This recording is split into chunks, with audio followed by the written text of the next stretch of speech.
Hey guys, I'm learning TFT.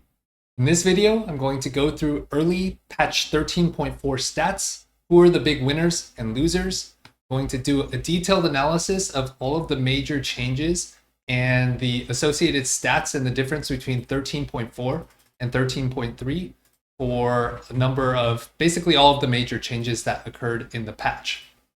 So if you want to jump straight to that analysis, feel free to use the description, the timestamp in the description below. Before I dive into that, I have some stuff I want to cover. First off, I'm going to stream my research process. I'm going to experiment with this. Some viewers suggested this in the past, and it'll usually be on weekday mornings Pacific time. Not every day, but on days that I'm doing it, I might stream it. So feel free to come by, hang out, ask questions. Yeah, that'll be something I'm gonna play around with. I was watching some streams this morning, and Dish Soap mentioned some stuff that I wanted to share with you. First off is that Econ Augment on 2.1 into Scrap he's claimed is a free top 2. Probably isn't a free top 2 for everyone, but for Dish Soap maybe it is. Basic idea is that you're just super stable once you hit Echo 2. So that's one thing he mentioned. Enforcers is still quite good when playing from Win Streak. Doesn't even require an emblem. So 6 Enforcers, this can still be solid. And he mentioned that Stone Skin is the best anomaly in the game, especially good on Urgot. That's like basically Bis Urgot. I saw this in Kuhn's on YouTube from 4 days ago. So this isn't necessarily update for this patch.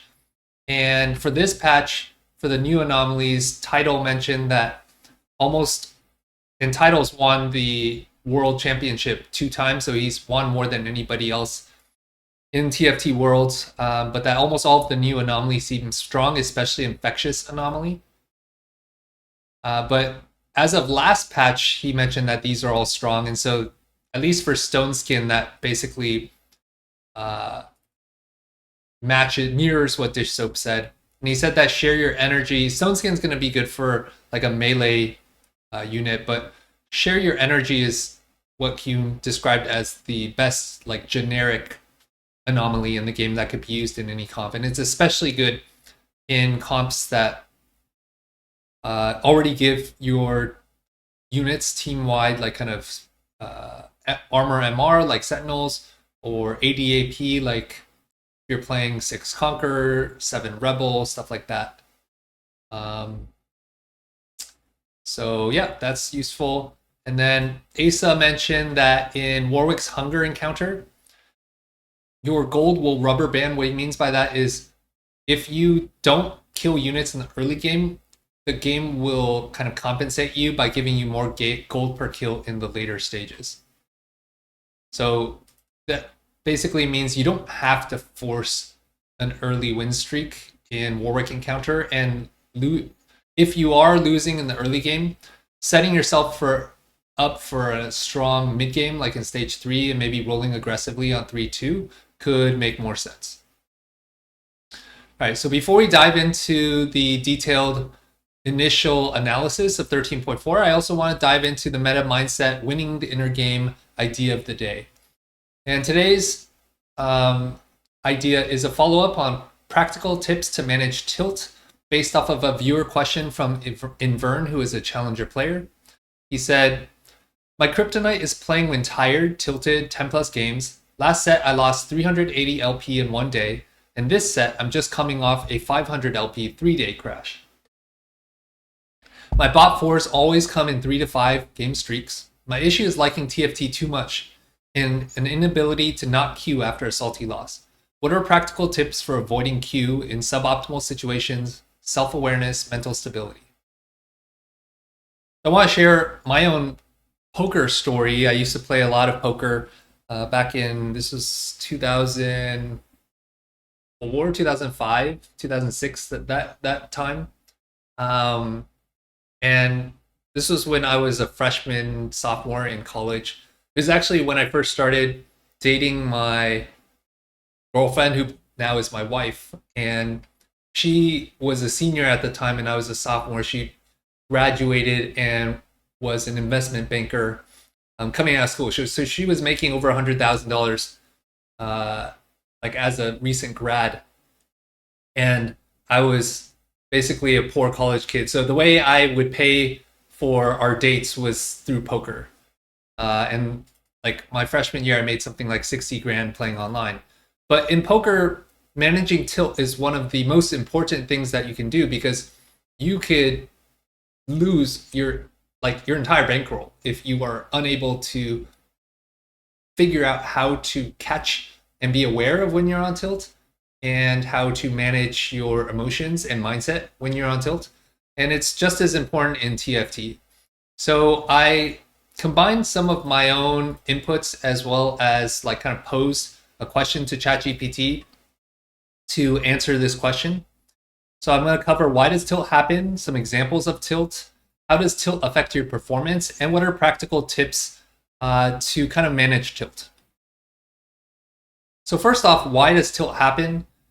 It can be that you are overly attached to LP and your rank. It could happen because TFT is inherently a high variance game, similar to poker. Oh, actually, I didn't even mention for poker. My worst like kind of tilt run was on one evening. I went on tilt and I could not stop playing, and I lost something like, I believe it was around $8,000 in a single night, which for me at that time was a lot of money. And I remember specifically that I just did not sleep that night. I just played through the entire night. I remember waking or calling my girlfriend, who is now my wife, at 6 a.m. because she was working in New York, doing kind of training for her banking job, and calling her at 6 a.m. being like I just lost 8 grand. Like, what the fuck just happened? I was like completely just emotionally drained, burnt out. And it was through that experience that I really realized that how you manage your psyche in games like poker, TFT, and more importantly in life specifically, is oftentimes more important than your ability to perform optimally and climb. Like, it's just as important to manage your downside and know when to stop and take a break as it is to know when to go for it. So tilt happens because you may have an excessive focus on your ego, thinking you should win every game. It can happen if you're tired and burnt out, if you're running low on sleep, if you maybe aren't taking care of your body, you're not eating well. Excessive comparison to others, if you are constantly focused on how someone else is performing instead of focusing on how you are performing relative to maybe where you were and your learning journey, as opposed to constantly comparing your end result and where you are relative to other people. And finally, unrealistic expectations and excessive focus on the short term instead of really kind of focusing on learning in the short term and optimizing long-term performance. So examples of tilt, Born Dog actually just posted this today, I think. And it's actually quite disturbing, so, but probably also not that surprising. He basically is talking about how his approval rating for TFT is pretty high, but he still gets a lot of shit messages. And he's more so speaking to like other developers who have reached out to him and who want to take more of a public facing role in their games, and the reluctance to do so because a lot of times people can just be straight up dicks. And so these are some examples of stuff that people have sent him, I think just in this year so far. Where is this? Yeah, from January 1st to January 7th. So this is just the first week of this year, and he perceives that he's on easy mode relative to other games that might not be performing as well. But I won't read all of these. Like, you can kind of, see for yourself. It's some pretty disturbing stuff. And like, something like this, like, I wish you have cancer and die. Like, I hope that your autistic child will kill you while sleeping. Like, or this, kill yourself, you fucking fat pig, 70 gold rolled and I didn't get anomaly I needed. Like, first off, you shouldn't be rolling that much to hard force a single anomaly, but to blame the lead, game designer or game director for something that's not even, something that Mordog's controlling, like that's just kind of disturbing. And like clearly these people are not in a good place in their lives, and Mordog, recognizes that. And this is all the result of being on tilt and not being able to manage your emotions. And if you think about, if any of these people in that emotional state are playing TFT, would you be surprised if their AVP was like a 7.0? Like, I wouldn't. The thing is, maybe not all of us react like this when we are on tilt, but we are likely not performing optimally. And I wouldn't be surprised if when you're on tilt, your AVP drops by like at least 1 or 2 placements.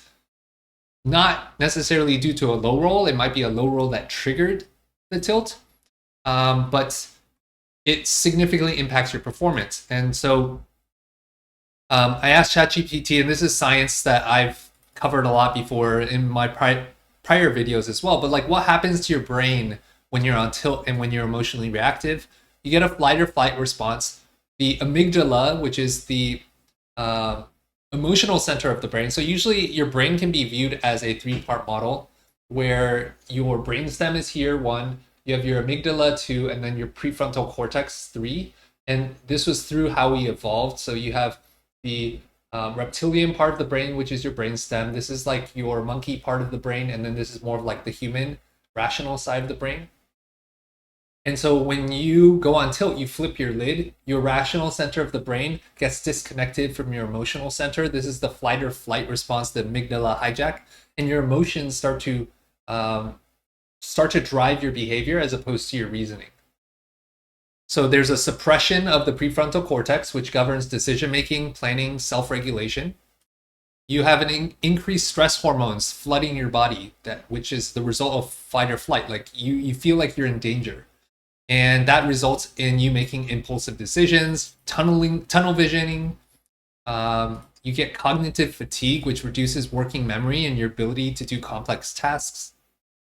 You get emotional reaction to variance. So low rolls may actually cause a vicious cycle of frustration and suboptimal play, whereas maybe you low rolled when you're in a calm state, you would be able to process that and move on and still make pretty optimal decisions. But when you're already on tilt, further low rolls could just cause this vicious cycle of like just furthermore increased frustration, further suboptimal play, and it just cycles out of control.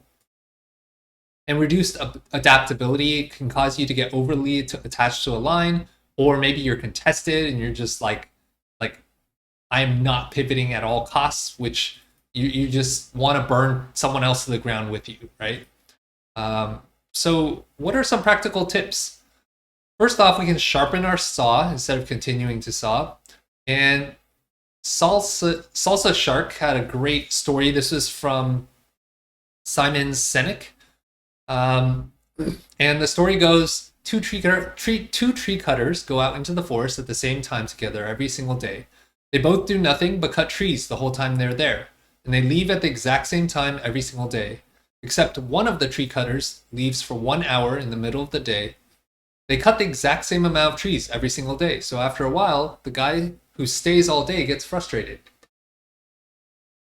The one who leaves during the middle of the day cuts more trees than the one that stays. So after a while, the guy who stays all day and doesn't leave during the day says, we arrive at the same exact time every single day. We leave at the same exact time every single day. But you disappear for 1 hour, yet you cut more trees than I do. How is that so, and where do you go every day for 1 hour? And the guy who leaves once a day says, I just go home and sharpen my axe.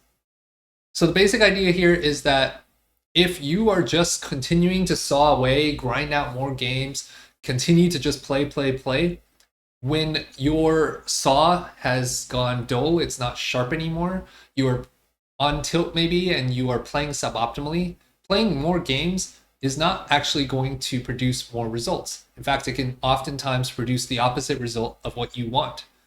And so instead of continuing to saw, you can sharpen your style instead by watching a stream. You can review your games, watch a YouTube video.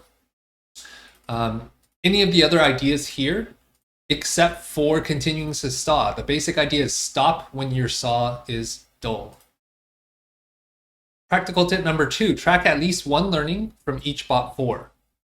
So this shifts your mental from frustration to learning.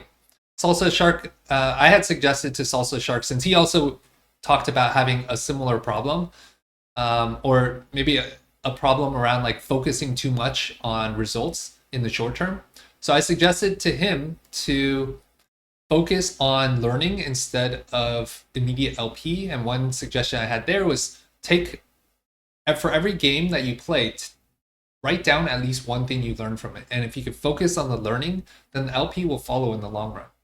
And so Salsa Shark said, while I'm still checking LP, I feel like it's impossible not to. I'm not grading my performance based on LP as much, and I've stuck with the learning mentality. And so you can see here, he's taking notes for each game that he played, just what happened, maybe what he could have done better, what he learned that may be applicable to future games. And he messaged me later saying, 19 games into this mentality shift experiment, I hit diamond for the first time. And yeah, his stats look pretty amazing over the longer haul. So that's just one example of how you can shift your mindset. Tip number 3, create a ritual between games. So instead of immediately queuing up after every game, instead take a short break, go use the bathroom, stretch, take a deep breath, walk around, meditate. Anything that can cause you to at least have a habit of pausing between your games, because it is when you pause that you give yourself a choice to shift your behavior. When you are in an addictive loop where you are just immediately going back to try to catch up to the loss that you feel like you just had, it becomes much harder to enact change and to stop. Also, there's science that shows that moving your body, taking a deep breath, these things help you to close your lid. So they are physiological ways to help you decrease tilt. Number 4, recognize your tilt triggers. After each game, pay attention to how you feel. Like close your eyes and feel your body and see if there's like triggers, like stuff flaring up in your body. Like for me, a lot of times if I'm on tilt, like I'll feel a pretty intense, like fiery sensation in my stomach. I can feel my body like really clench up. And so if you notice your mindset is shifting from the learning to focusing on the LP, then you know like, okay, I need to stop, I need to pause. And so having this ritual and like really focusing on your internal states can help you catch the tilt before you really go off the deep end. Tip 5, set a loss limit in advance. So you can say, if I get 4 bot 4s in a row, I'm going to stop. So this is similar to like if you go to Vegas and you say, if my budget, my loss limit is going to be, $500 or $100 or whatever it is for you, right? Like once you hit that amount, you say, all right, I'm going to walk away from the table. I'm not going to keep going. The way that people lose their entire life savings is because they don't have a loss limit, and they, the deeper of a hole they dig themselves into, the more they feel like they need to play to get it back. And that's just a recipe for disaster. Schedule a time or game limit. So you can say, instead of saying a loss limit, you can say, all right, in any session of TFT that I play, I'm going to play, let's say 2 or 3 hours at a time. And that's actually about the optimal amount that science shows where we can perform at a really high performance level. And after that, usually our performance will decline because we're just getting too tired. Tip number 7, you could play on a Smurf account or on normal mode. This really lets you kind of refocus on playing the game for fun again, as opposed to feeling like you are under a lot of pressure. I've previously talked about a Yerkes-Dodson curve where the more anxiety and pressure you feel, the less optimally you will perform. So playing on a Smurf or normal mode will let you decrease that anxiety or pressure so that you can start to perform more optimally again. And finally, have a go-to post-tilt hobby. So if you do recognize the tilt triggers and you hit your loss limit, you can have something that you go to afterwards that you like just have as a habit and routine, where you can say, I'm going to read, I'm going to exercise, I'm going to listen to some music, I'm going to journal, whatever it is. That way you have like this habit built up. And if you can streamline these tips, I suspect that you'll be able to climb way more, because so much of climbing, you don't, all of these tips have nothing to do with actually improving your skill level in the game, but rather to manage your downside. This is like insurance. It's like when you're playing in TFT and you could get a top 4, but if you play too aggressively for first or 8th, like you could be losing LP, right? But you can think about that as this meta layer for TFT, where if you can manage your tilt, like you're gonna save so much LP in the long run, and that alone could cause you to climb by 1 or 2 ranks. Or if you know you're Masters Plus, like that could cause you to climb like 100 or 200 LP by solely managing your tilt. So I'm definitely need to also practice these. One thing I'm gonna try to do more of, since my computer wasn't able to actually run Outplay, the app that lets you record your games and jump quickly to like different stages. But I think I finally have that set up. So I'm going to start doing this a lot more proactively, taking screenshots and like taking notes on my learnings, kind of like what Salsa Shark was doing here, but with screenshots. And I'll see how reliably I can get that habit going. And once I do, I'll also experiment with kind of sharing daily learnings in this intro section as well. So if that's something that's interesting to you, please let me know in the comments. All right, so that covers the meta mindset idea of the day. With that said, let's go into the patch 13.4 winners and losers. So I took all the patch notes here and basically copied over all of the major changes over to here. So we'll go through them briefly. There are a bunch of new anomalies. Brutal Claws, more crit strike, crit chance. So this will probably be good for ambushers. I just wrote my own notes for each of these. Cultivating Magic, scaling AP for each 10,000 damage dealt. This is going to be better when played from ahead since you need time, but really gives you a much higher cap. And probably not as great in Sorc since you already have a lot of AP, but can likely be very good with Visionaries, especially since 6 Visionaries seems pretty viable. Renata reroll seems to be back as well. Cybernetic Empowerment, you get a bunch of attack speed for each component held by your team. So this is probably particularly good with Corki. Hive Mind, gain a copy of the first champion. This champion kills each player combat and damage amp. So it seems like a solid generic augment. And it's basically like the, what is that augment that does the same thing? Or maybe it was, yeah, I think there's a gold augment that does this as well. If you do take this, you do want to scout actively to try to kill the highest cost unit, or if, you know, let's say Alawi is contested and you're playing and you need Alawis, try to like position all your units to target enemy Alawi.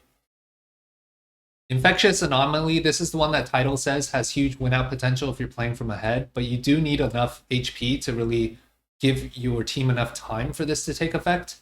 But if you basically get scaling AD and AP, it's probably better for melee comps or mixed damage comps. So like Ambushers, Academy, could be like Urgot reroll. So like, although like, I forget how much Urgot scales with AP.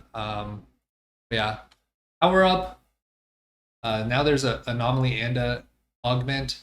So this is the AD version of the scaling AD over time, better from ahead. Titan of Teamwork, good for 1 cost reroll, basically scaling durability based off star level. So Family is back in the meta. This is like probably, I guess this is good for Renata reroll as well, since that has a lot of 1 and 2 costs. This is like Visionary and Sentinel reroll. Vampiric Affinity, gain 20% Omnivamp and you get more when you're below 75% health, so good for melee and ambushers. Voracious Appetite. This is like Briar from last set, so it's gonna be good when you're playing from ahead. Seems like it scales better if you're playing bruisers, so possibly Bruiser Emblem Mundo would be good, since you want a bruiser that also deals damage. Oh, you could probably also do Elise, but I suspect Bruiser Mundo gets benefits from both the health and the damage amp, whereas Backline Elise, like, you don't really care that much that she gets more HP. Those seem to make the most sense. Or just on a like melee carries would be good as well. So that covers the new anomalies. Like Title said, these anomalies, almost all of the new anomalies seem to be strong. So you should definitely consider them when you see them in your games. Next, we have all the large changes, and we'll start with the traits. What I did here was go through the stats for 13.4 versus 13.3. Most of these are Diamond Plus just to have a decent sample size. And we have AVP. There's 3 numbers I tracked for all of these: AVP, top 4 rate, and win rate. And keep in mind that win rate will have higher variance. So usually AVP and top 4 are going to be more consistently reliable. So the Experiment emblem got a nerf to the clone health. This emblem is very strong, especially in the early game, since you get 2 cloned copies of units. And so then you're playing like let's say in stage 2, if you're at level 4, it's like a 6v4 basically. So Experiment this emblem decreased slightly in performance, but it seems to be still quite strong. 8 Sorcerer was removed, and the 6 Sorcerer gets the original 8 Sorcerer buff of lowering target's damage, but it's 20% instead of 25%. So you can see that 6 Sorc improved a lot in the stats. Of course, before it was just not that good because 6 Sorc wasn't that good. But now it seems actually quite playable. And when you are playing 6 Sorc, it's usually played with you could play actually with Black Rose, Emissary, or Form Swapper. And I did a Sorc flex analysis. So like this board here, this is a 4 Emissary, 4 Sorc board. You can also play just 3 Black Rose, 6 Sorcerer, 4 Form Swapper. So lots of different options that you could play. 5 Black Rose, 4 Sorc. So yeah, 6 Sorc seems viable as a mid-game option, or just not just mid-game, but just generally an AP board. 8 Visionary likewise was removed, and 6 Visionary now gets the like Gunblade effect. And the stats went from a 4.8 for a 4.2. Renata 3. 6 Sentinel is still stronger than 6 Visionary for Renata 3, excluding Chembaron, but now it seems like 6 Visionary, you could tempo into 6 Visionary without Renata 3 as well. But Renata 6 Visionary seems to also be viable, similar to 6 Sorc. So last patch was very much skewed towards AD. Unless you had a Sorc emblem, then 8 Sorc was like the Exodia, but you had to hit LeBlanc. And now it seems like there's 6 Visionary and 6 Sorc are both viable AP lines to take now. On the unit side, Lux is now mana locked if she shields herself with her ability. This was mainly for the Lone Hero Lux from before, which I think was removed. I forget what was removed, but basically Lux 3 with 3 items got slightly worse. Most people are not playing that line now, but I think Mordog said that this change allows them to just balance Lux a little bit more. Morgana's spell was buffed And so we can see that Morg 3 with 3 items improved by 0.3 placements. So you could play this with like worth the wait. If you can get to Morg 4, like that's pretty good. Hitting Morg 3 with Renata reroll is actually quite strong as well. So yeah, Renata reroll itself improved by 0.3 placement. So now Renata, I've already watched some streams and like Renata reroll seems to be pretty popular again in the meta. It's like a solid top 4.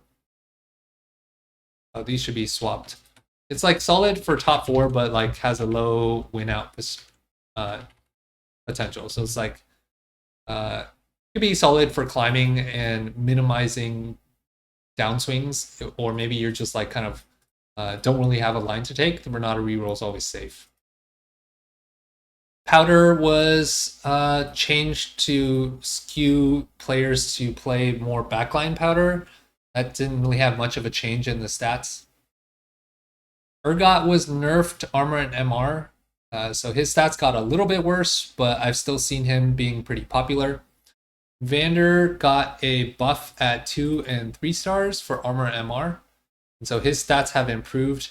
And we'll go into Vander more specifically too in the augment section, but similar to how Trundle got buffed, like Trundle the unit, and then also the trolling augment got buffed last patch.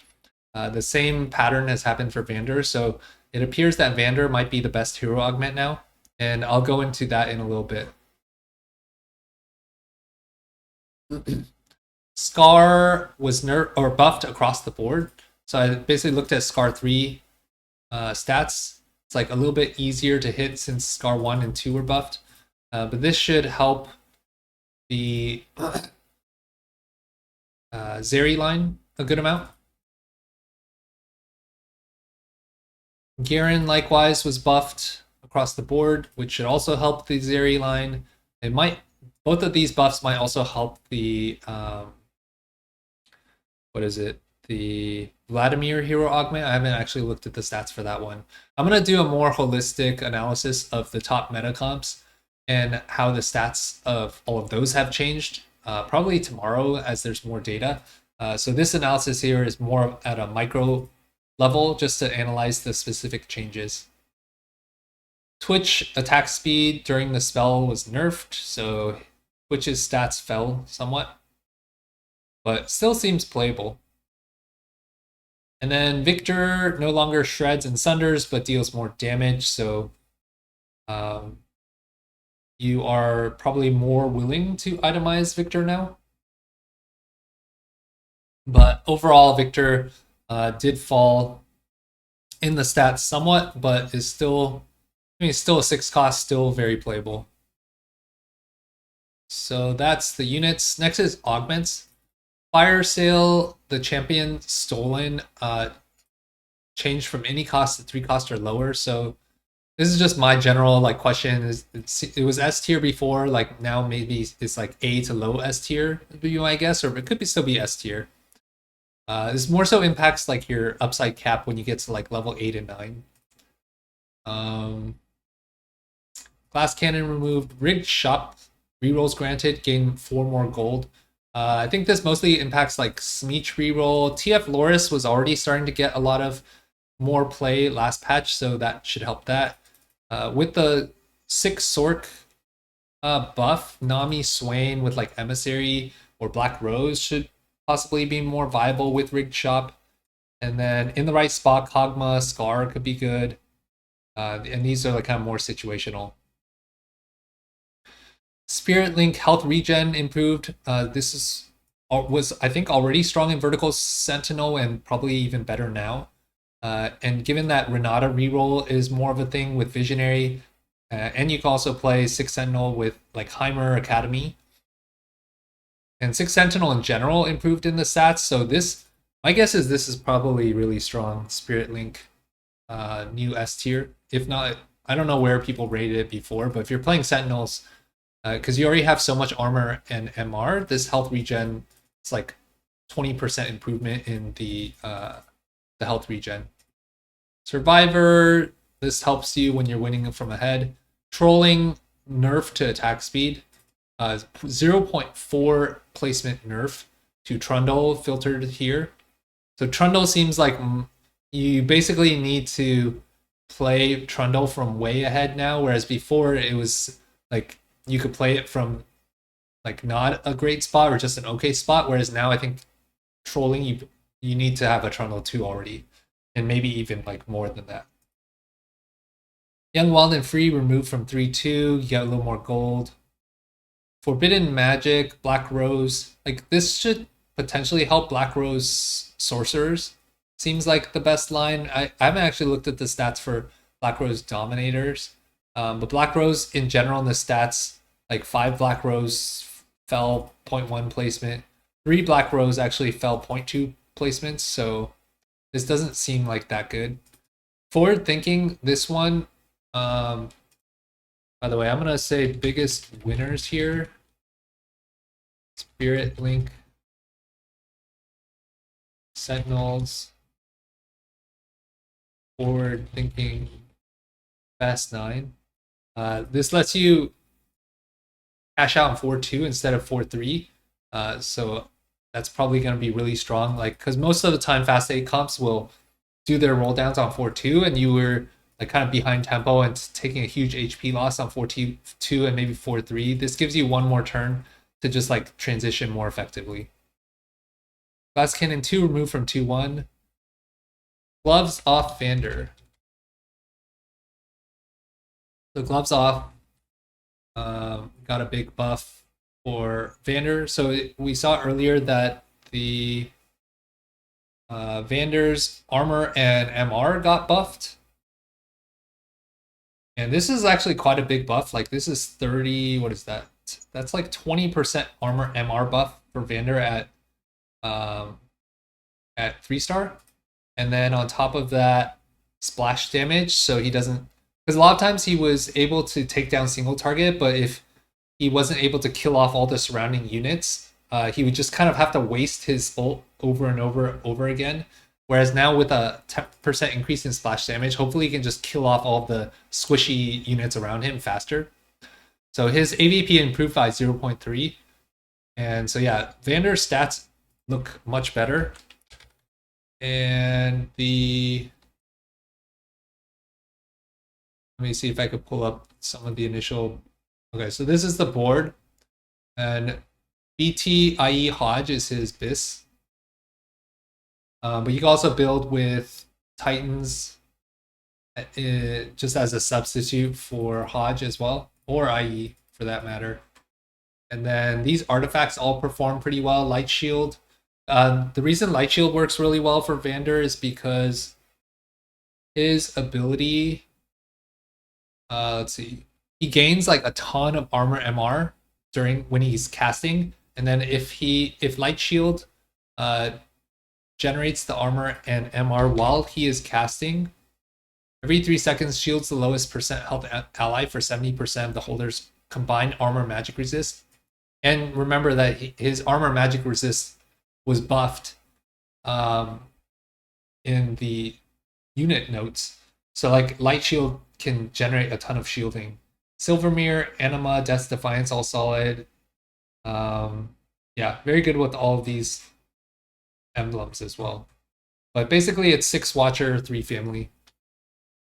Pretty straightforward comp to play. And also recall that for Vander, we just talked about how both Scar and Garen were buffed too. So it's not just that Vander was buffed, it's both of these were buffed.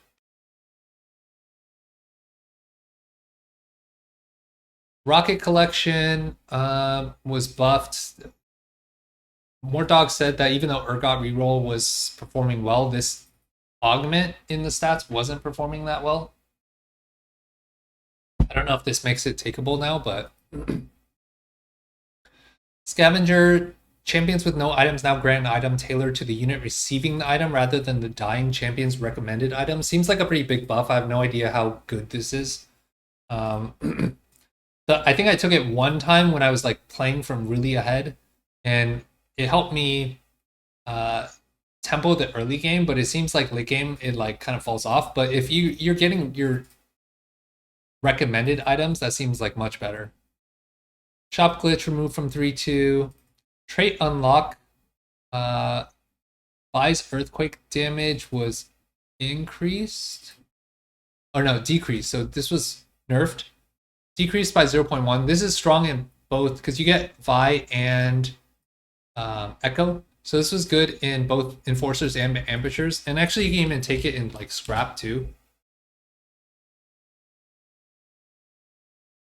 Since with Scrap, you have Gangplank as a pit fighter with Vi. And especially if you have an emblem. So like if you have an Enforcer emblem, then you could put the Enforcer emblem on Echo. If you have an Ambusher emblem, you could put the Ambusher emblem on Vi. So even though this was nerfed, it's still very strong. By the way, these trait augments, you can see the trait stats in the trait section on these stat websites. So that's why you can see these here. Trait unlock sisters, still bad. Trade sector gold amount is increased. Probably still not great. It's like way less value than too much value, since with too much value you get 4 gold equivalent, 2 rolls, free rolls per turn if you have 4 2 costs in. So it just seems like not great. Too much value removed from 3-2. Welcome to the playground. Gives you your units earlier. I mean, family reroll like hasn't really changed in stats and doesn't seem that viable. Unless maybe you have like really the perfect scenario for it. Birthday presents grants 2 gold on level up. No real comments on that. Blazing Soul. I mean, this is a pretty big buff, especially to the AP side. Like a 10%, more than 10%. No, this is like almost a 30% buff. I don't know how good it is now, but seems like in the right spot, especially since AP is getting improved. I forget exactly how this works too.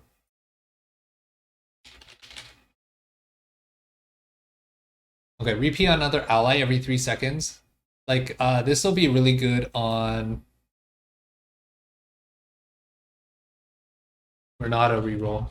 Since with the 6 Sentinel frontline, you just have so much time, and with this additional amount of AP and AS, seems like pretty good. I'll put that here.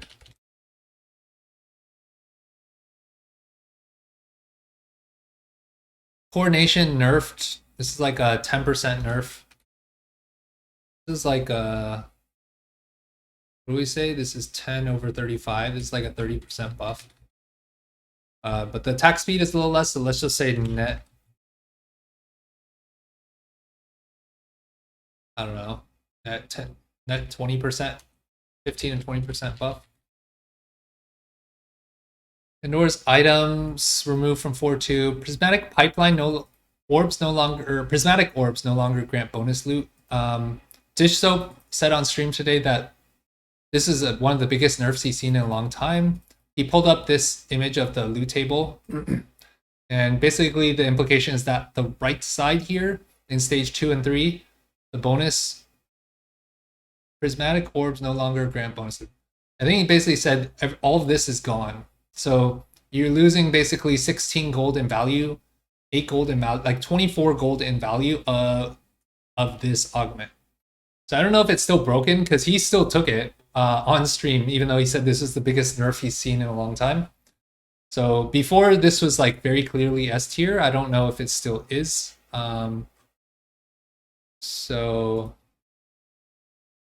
biggest losers. Fire sale.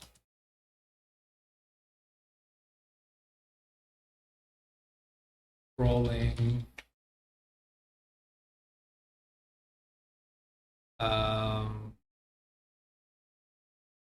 What do we say? Prismatic pipeline.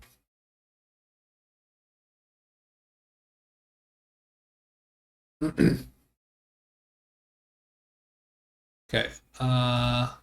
Quality over quantity, HP got nerfed, so this impacted the 4 emissary line. Shopping spree got buffed. Sponging max units to get items, like that's a 25% buff. Like pretty good. On scrap, I feel like it's not bad. Tactician's Kitchen delays the Tactician's Shield. And then Tomb Raider grants you one completed item. Like, I don't really have much thoughts on how strong those are. Yeah, so these are going to be your big winners and losers. All right, Radiant items. I looked at all the stats to these. I'm not going to talk about all of them. Like, not too much change. The one really big change was actually Runon's Tempest, which is surprising because last patch it was already at 4.3. All these other ones were like usually lower than 4.5, and now it's at a 4.1. So it's especially broken on like Zeri reroll, Draven reroll, Ezreal. Especially if Ezreal is Academy Runons. That's really good. Twitch Tristana. Yeah, Radiant Runon's probably extremely good now. Anomalies, these all got buffed. Don't really have too much to say about them. And then small changes, not too much to write home about. Oh, Leona 3 and Loris 3 got buffed. So these also help the Renata 3 line. Can also help the Loris and Twisted Fate 3 lines. And then I think that covers it. So yeah, I think those are the big kind of changes. So these augments are the big, I think, winners and losers. I'm gonna do a like kind of a more broad comp level analysis, but what DishUp said at a high level is there's not too much change across the board, but it does seem like AP like 6 Sork, non-conditional 6 Sork, non-conditional 6 Visionary, Renata reroll is kind of back. So like AP is kind of back into, at least has way more viable top 4 lines, maybe not as high caps as the AD lines like Scrap, or like Urgot 3 or Ambusher reroll for the melee lines, but at least the AP lines kind of have more options now. And I'll do a more detailed breakdown of, you know, the meta stat differential later today. Probably post a video tomorrow about it. And yeah, that should cover the 13.4 big winners and losers. And just to kind of circle back to the meta mindset, I would challenge you to think about, you know, what happens when you go on tilt and how you can apply these tips to your own gameplay. And even more, I would strongly suggest, if you find that these tips are helpful, please post your experiences in the comments. I think it'd be very helpful for me to hear that this stuff is useful to you, but just as much, I think it would actually be really helpful to other viewers who are watching this, other players who may benefit from seeing the results of your experiments that you're running, and maybe motivate other players to actually do it themselves as well. So with that said, thanks for watching. I really appreciate you taking the time to support me making these videos, and I'll see you in the next one.